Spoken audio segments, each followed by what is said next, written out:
जय श्री कृष्णा। राधे राधे दोस्तों। आप सभी लोग जानते हैं कि 26 दिसंबर 2024 के दिन यहां पर पौष महीने का गुरुवार सफला एकादशी पड़ रही है दोस्तों। यह जो एकादशी है पौष महीने में पड़ने वाला सबसे बड़ी सफला एकादशी है, क्योंकि यह पौष महीने में पड़ रहा है, जिसका बहुत ही बड़ा और विशेष महत्व होता है और ऐसा दिन पूरे साल में सिर्फ एक ही बार आता है। और दोस्तों, आप सभी लोग जानते हो कि 26 दिसंबर पौष महीने का गुरुवार सफला एकादशी का अगर सबसे बड़ा कोई उपाय है तो वह एक दीपक वाला उपाय है। तो दोस्तों, इस पौष माह के पहले गुरुवार सफला एकादशी के दिन आप लोगों को वह एक दीपक वाला उपाय को जरूर करना है। बहुत सारे लोग होंगे जिन लोगों ने इस उपाय को ना किया हो, मतलब पूरा साल निकल गया और उन्होंने किसी भी दिन वह एक दीपक वाला उपाय को ना किया हो। पर दोस्तों, आपके पास एक आखिरी मौका बचा हुआ है, जो कि पौष महीने का गुरुवार सफला एकादशी के दिन। तो इस दिन आप लोगों को इस वाले उपाय को जरूर कर लेना है, भले ही आपने पूरे साल भर अभी तक इस उपाय को ना किया हो। पर अगर आपने इस पौष महीने के गुरुवार सफला एकादशी के दिन अगर इस वाले उपाय को कर लिया, तो आपको इस उपाय को करने का वह फल मिलेगा जिसकी आपने कभी कल्पना भी नहीं करी होगी।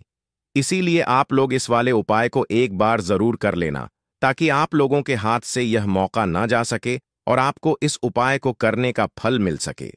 दोस्तों, यह उपाय पंडित जी ने अपनी अभी की ही शिव महापुराण की कथा में बताया है, जिस उपाय को आज हम आपको बहुत अच्छे से समझाने वाले हैं। इस वीडियो को देखने के बाद इस उपाय को समझने के लिए आपको कोई और वीडियो को देखने की जरूरत नहीं पड़ेगी।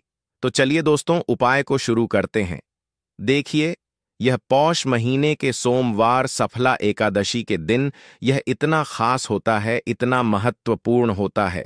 देखा है कभी कभी बड़े बड़े पूजा पाठ अनुष्ठान से जो मनोकामना पूर्ण नहीं होते, वह पौष महीने के दिन एक छोटे से उपाय करने से ही आपकी मनोकामना पूर्ण हो जाती है।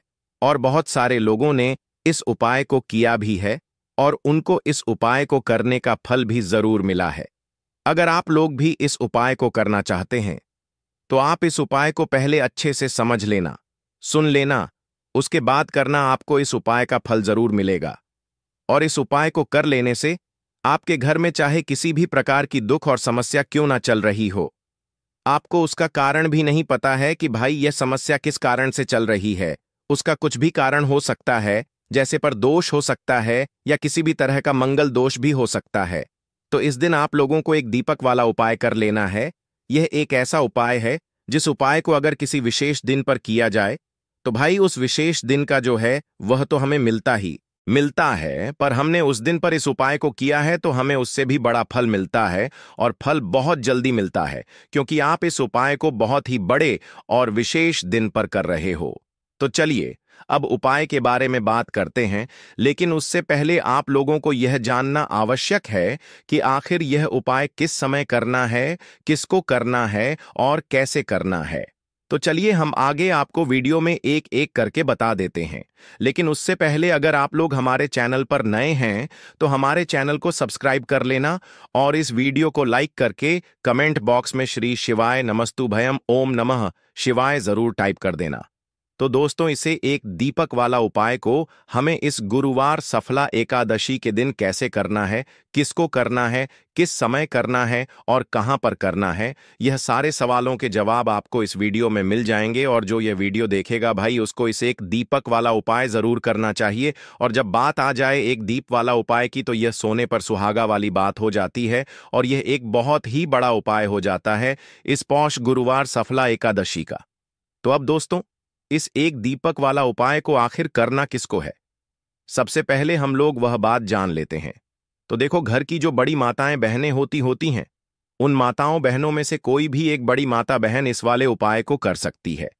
और दोस्तों, अगर आप चाहें तो अपने घर में से सभी सदस्यों को भी इस उपाय को करवा सकते हैं। अगर किसी व्यक्ति की खुद की कोई मनोकामना है, खुद की कोई दुख और परेशानी है जो कि वह अपने लिए ही करना चाहता है, इस वाले उपाय को तो वह खुद अपने लिए भी कर सकता है।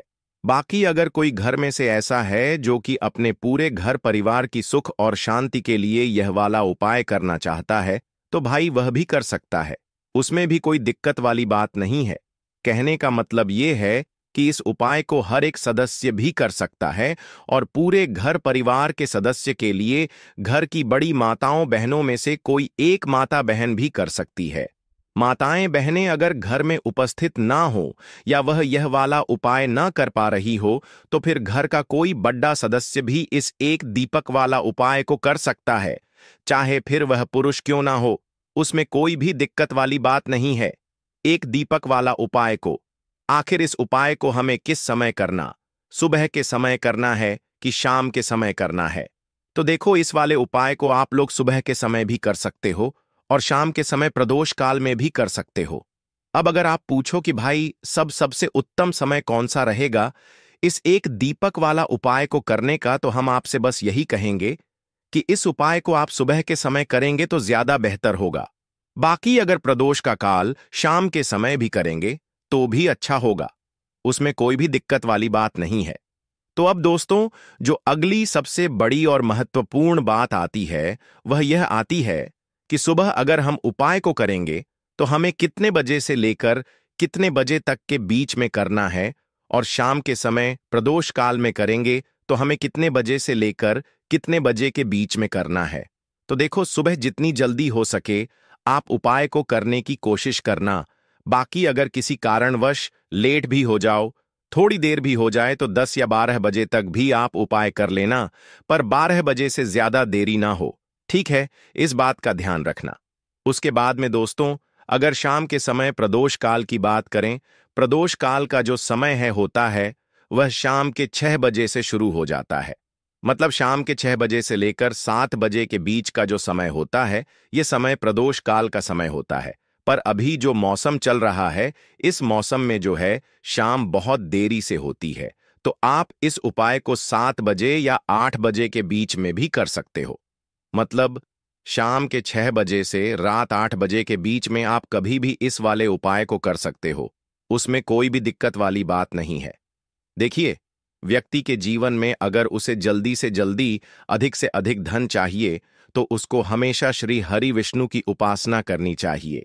श्री हरि विष्णु से जुड़े हुए उपाय करने चाहिए, क्योंकि मां लक्ष्मी स्वयं कहती हैं कि मैं श्री हरि विष्णु के बिना कहीं नहीं जाती। मां लक्ष्मी हमेशा वहां होती हैं जहां श्री हरि विष्णु होते हैं। अब श्री हरि विष्णु को सबसे प्रिय है तुलसी जी का पौधा। अब तुलसी जी के पौधे से जुड़ा हुआ ही उपाय आज की वीडियो में आपके लिए बताने वाले हैं, और यह उपाय इतना चमत्कारी है कि जिन लोगों ने इस उपाय को पूरी सच्ची श्रद्धा से किया है, उन्होंने इसका चमत्कार अपने जीवन में रातों रात देखा है।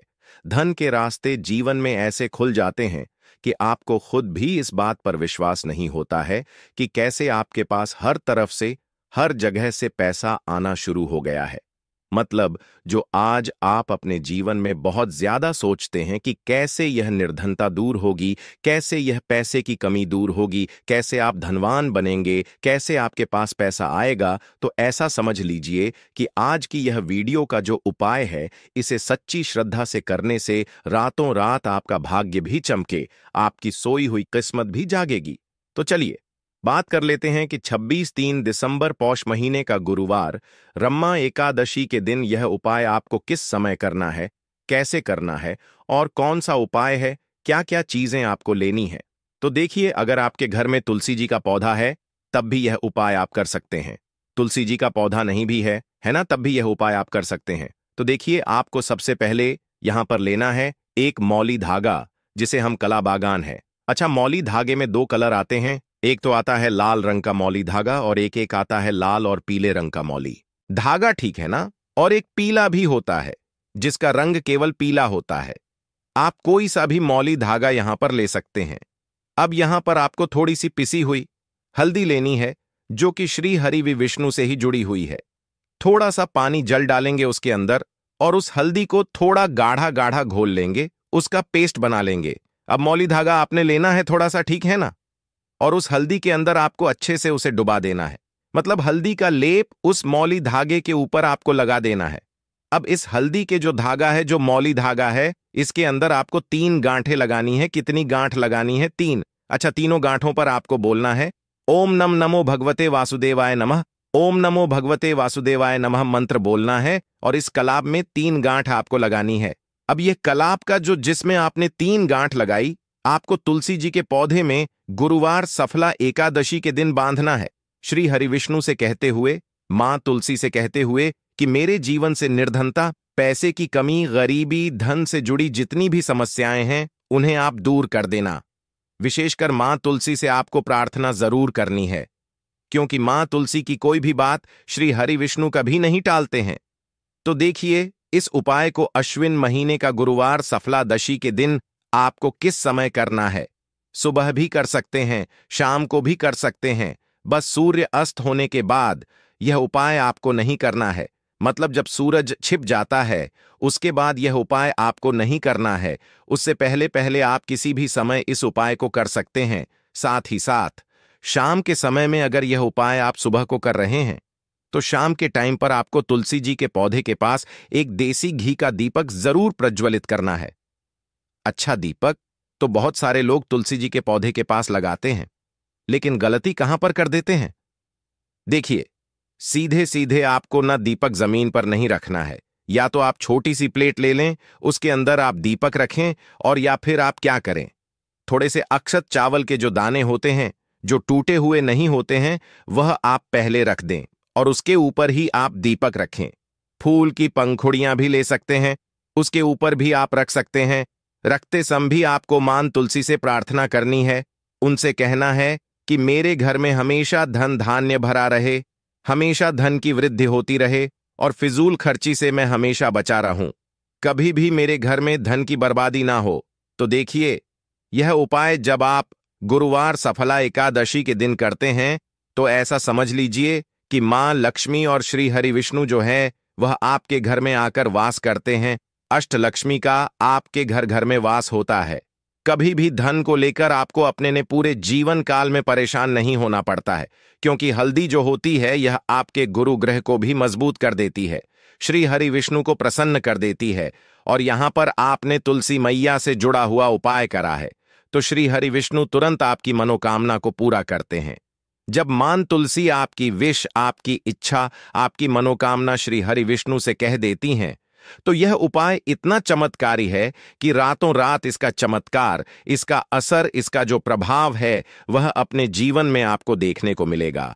बस पूरी सच्ची श्रद्धा से आपको यह उपाय करना है। तो यह पहला उपाय है, तुलसी मैया से जुड़ा हुआ उपाय है। अब बात कर लेते हैं दूसरे उपाय की। दूसरा उपाय जो अब आपको बताने जा रहे हैं, यह उपाय भी गुरुवार सफला एकादशी का ही है, और इस उपाय को करने से आपका जो भाग्य है वह उदय होता है, चमकता है। आपका भाग्य, आपके भाग्य में अगर दुख, कष्ट, तकलीफें ख है ना, वह आपके जीवन से दूर हो जाती है। क्योंकि देखिए, भाग्य में कुछ लिखा हो, उस जो भाग्य में लिखा है ना उसे भोगना ही पड़ता है व्यक्ति को, है ना। लेकिन भाग्य में लिखा हुआ भी आप बदल सकते हैं जब आप भगवान की सच्ची श्रद्धा से, मतलब पूरी सच्ची श्रद्धा से उपासना करते हैं, उनकी पूजा अर्चना करते हैं। तो देखिए, आपको करना क्या है।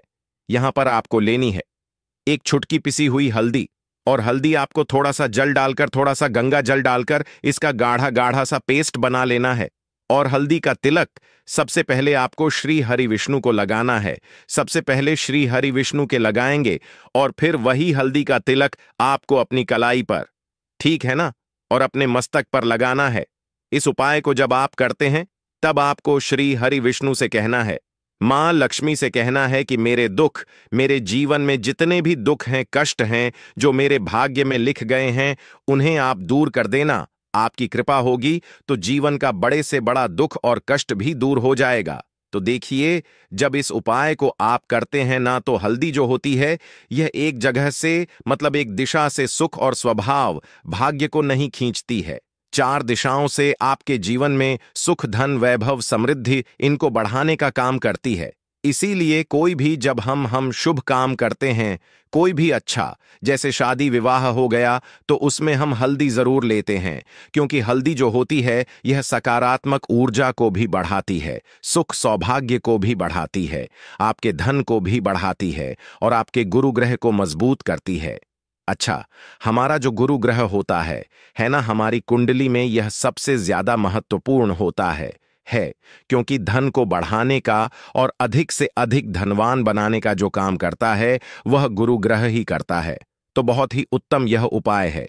इस उपाय को जब आप करते हैं, तिलक हल्दी का लगाते हैं, तो आपके भाग्य के जो दुख हैं वह सुख में बदल जाते हैं। बस पूरी सच्ची श्रद्धा से आपको यह गुरुवार सफला एकादशी के दिन उपाय करना है। साथ ही साथ बात कर लेते हैं अपने तीसरे उपाय की, जो कि स्थिर लक्ष्मी के वास के लिए है। देखिए, स्थिर लक्ष्मी का वास मतलब पैसा घर में आता है और खर्च हो जा है। अगर ऐसा आपके साथ हो रहा है तो बिल्कुल आपको यह गलती नहीं करनी है। यह तीसरा उपाय जरूर करना है और इस आपको बिल्कुल छोड़ना नहीं है। देखिए, महादेव ने स्वयं इसके बारे में बताया है। तो आपको क्या करना है, आपको यहां पर एक देसी घी का दीपक तैयार करना है। तो आपको यह दीपक जलाना है बेल पेड़ के नीचे। तो बेल के पेड़ में शाम के समय धन की देवी माता लक्ष्मी वास करती हैं, और महादेव ने स्वयं कहा है कि जो व्यक्ति शाम के समय बेल पेड़ के नीचे दीपक जलाए, कभी भी उसके घर में धन की कमी होगी ही नहीं। तो स्थिर लक्ष्मी का वास होगा। तो आप यह उपाय जरूर करें। एक दीपक बेल पेड़ के नीचे, अगर आपके घर के आसपास है तो जरूर लगाएं।